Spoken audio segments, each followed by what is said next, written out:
আসসালামু আলাইকুম ভিউয়ার্স, কেমন আছেন? আশা করি আল্লাহর রহমতে সবাই ভালো আছেন।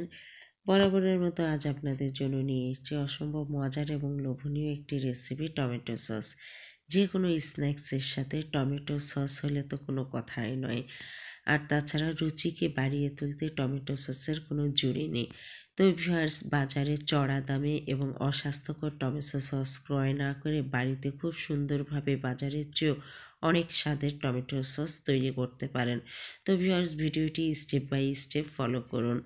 নিশ্চয়ই বাড়িতে আপনারাও খুব সুন্দর টমেটো সস তৈরি করতে পারবেন।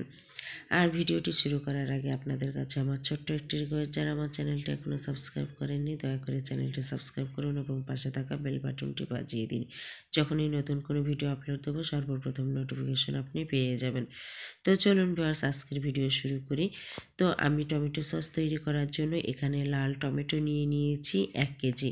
আমি কিন্তু টমেটো সস তৈরির জন্য কোনো রং ব্যবহার করিনি, রিয়েল কালার দিয়ে আমি টমেটো সসটি তৈরি করেছি। তো এভাবে টমেটোকে আমি 4 খণ্ড করে কেটে নিয়েছি জাস্ট একটু সিদ্ধ করার জন্য। আমি পাত্রে দিয়ে দিলাম আর দিয়ে দিচ্ছি লবণ 1 টেবিল চামচ পরিমাণ। আমি প্রথমে লবণটা একটু বেশি দিয়ে দিয়েছি যাতে পরবর্তীতে না দিতে হয়। 4টা শুকনা মরিচ দিয়ে দিলাম আর দিয়ে দিচ্ছি এখানে 3টা লবঙ্গ আর অল্প একটু দারুচিনি। আপনারা অল্প পরিমাণেই দেবেন, বেশি দিলে গন্ধ করবে। আর 1/2 কাপ পরিমাণ দিয়ে দিচ্ছি সিদ্ধর জন্য পানি। তো জাস্ট একটু ফোটানোর জন্য আমি ঢাকনাটা দিয়ে দিয়েছি। তো ঢাকনাটা খুলেই দিয়ে দিচ্ছি এখানে আমি হাতে অল্প পরিমাণে সব কিছু দিয়ে দিয়েছি, রসুন, আদা এবং পেঁয়াজ। সব কিছু টুকরো টুকরো, মানে খুব ছোট ছিল, বেশি পরিমাণে দিলে গন্ধটা তীব্র হবে তাই। এরপর আমি জাস্ট 15 মিনিট মতো সিদ্ধ করার জন্য দিয়ে দিলাম। জাস্ট আমার টমেটোগুলো কিন্তু সিদ্ধ হয়ে গেছে। আমি ভিডিওটা খুব শর্ট টাইমে করে দেখানোর চেষ্টা করেছি। তো পুরোপুরি সিদ্ধ দেখাতে গেলে ভিডিওটি লম্বা হয়ে যাবে। আপনারা জাস্ট এভাবে সিদ্ধ করে ব্লেন্ডার করে এভাবে একটা স্ট্রেনারে ছেঁকে নেবেন। তো ইচ্ছা করলেও কিন্তু বিভিন্ন জালি দিয়ে ছেঁকে নিতে পারেন। আর তাছাড়া যাদের ব্লেন্ডার নেই শিলপাটাতে সুন্দরভাবে বেটে নিতে পারেন। তো এভাবে যে একটা পাতলা আমরা জুসটা বের করে নেব। তো অবশিষ্ট যে টমেটোর চামড়া এবং বিচিগুলো ছিল সেগুলো আমরা এভাবে ছেঁকে ফেলে দিচ্ছি।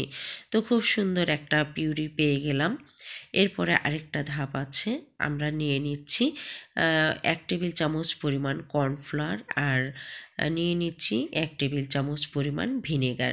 ভিনেগারটা দেওয়াতে কিন্তু এর ফ্লেভারটা খুব সুন্দর হয় এবং সারা বছর সংরক্ষণ করে রাখতে পারেন। তো আমি গুলিয়ে জাস্ট একটা সাইডে রেখে দিচ্ছি। তো বেশ গুলানোটা হয়ে গেছে। এরপর আমি পাত্রে 2 টেবিল চামচ পরিমাণ আমি সয়াবিন তেল দিয়ে দিয়েছি। এখানে আপনারা সরিষার তেলও ব্যবহার করতে পারেন। আর পিউরিটা দিয়ে দিলাম। এখানে খুব সুন্দর স্মুথ টমেটোর পিউরি হয়েছে। আমি এখানে কোনো ফুড কালার ব্যবহার করিনি।